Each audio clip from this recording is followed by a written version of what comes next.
நான் கௌசி, உன் தம்பி ஃபர்ஸ்ட் கிளாஸ்ல பாஸ் பண்ணியிருக்கான்னு கேள்விப்பட்டேன். ஆமாம்மா, ஸ்கூல்லேயே அவன் தான் ஃபர்ஸ்ட் மார்க்கு. அவனை நல்ல காலேஜில் படிக்க வை. நான் தான் அவனை பெற்று வச்சிருக்கேன்னே, படிப்பே மண்டையில் ஏற மாட்டேங்குது. இதில் வேற அவருக்கு டாக்டர் படிக்கிறதுக்கு குறிக்கோளாம். இவனும் அப்படிதாம்மா, நீட் எக்ஸாம்லாம் படிச்சிட்டு இருக்கான். டாக்டருக்கு தான் படிக்க போறான். என்னது, இந்த ஓட்டை விட்ட வச்சுக்கிட்டு டாக்டருக்கு படிக்க வைக்க போறியா? காசு இருக்குதா முதல்ல உங்ககிட்ட? நான் என் பிள்ளைய படிக்க வைக்கிறதுக்கு எவ்வளோ வச்சிருக்கேன் தெரியுமா? 25 லட்சம் சேர்த்து வச்சிருக்கேன். நீ எவ்வளோ வச்சிருக்க? பேங்க்ல ஒரு 50,000 ரூபாய் போட்டு வச்சிருக்கேன். மீதி எப்படியாச்சும் ரெடி பண்ணிடலாம். இங்க பாரு கௌசி, எப்படியும் உன் தம்பி நீ செய்யற வேலையை தான் செய்ய போறான். தேவையில்லாத பகல் கனவுலாம் காணாத. எதுக்கு உனக்கு தேவையில்லாத வேலை? இருக்கிற வேலையை பாரு. டாக்டர் படிக்க வைக்கலாம். அக்கா, வாடா, உனக்கு பிடிச்ச லெமன் சாதமும் முட்டையும் பண்ணி வச்சிருக்கேன், போய் சாப்பிடு. இல்லைக்கா, எனக்கு இப்போ பசி இல்லை, நான் அப்புறமா சாப்பிட்டுக்கிறேன்.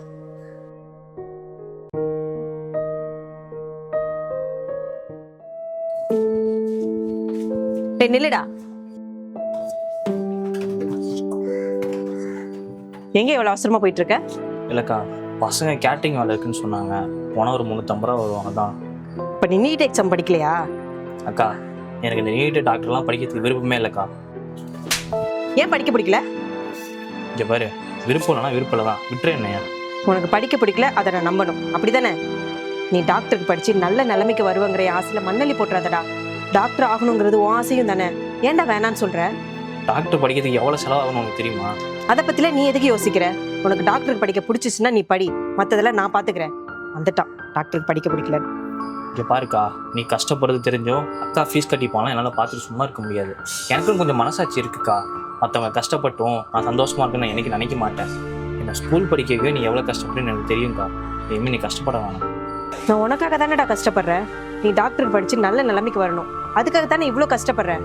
உனக்கு பிடிச்ச மாதிரி டாக்டருக்கு படிச்சு நாளைக்கு நல்ல நிலைமைக்கு வந்து 4 பேருக்கு உதவி பண்ணணும், அதுதானே எனக்கு வேணும். நான் எவ்வளோ கஷ்டப்படுறேன்லாம் நீ யோசிச்சுட்டு இருக்காத. நான் இவ்வளோ கஷ்டப்படுறலாம் அதை நீ நல்லா படிக்கணுங்கிறதுக்காக தான். அதை மைண்டில் வச்சு ஒழுங்கா படி. நீ நல்லா படிச்சு 4 காசு சம்பாரிச்சாதான் எல்லாரும் உன்னை மதிப்பாங்க. இல்லைன்னா தெருவில் போகிற நாய் கூட உன்னை மதிக்காது, புரியுதா? புரியுதுக்கா. ஆனால் ஒன்று, நான் படிச்சுக்கிட்டே சைடில் வேலைக்கும் போய்க்கிறேன்க்கா. நீ கஷ்டப்படுறதுனால பார்க்க முடியாது. இல்லடா, நீ வேலைக்கு போய் படிச்சுன்னா படிப்பு கெட்டு போயிடும், அதுக்காக தான் சொல்கிறேன். ஏன்னா ஒரு தடவை காசை கையில் பார்த்துட்டுனா அதுக்கப்புறம் படிக்கவே தோணாது. நான் அப்போல்லாம் பண்ண மாட்டேன்க்கா. நான் கண்டிப்பாக நல்லா படிப்பேன்.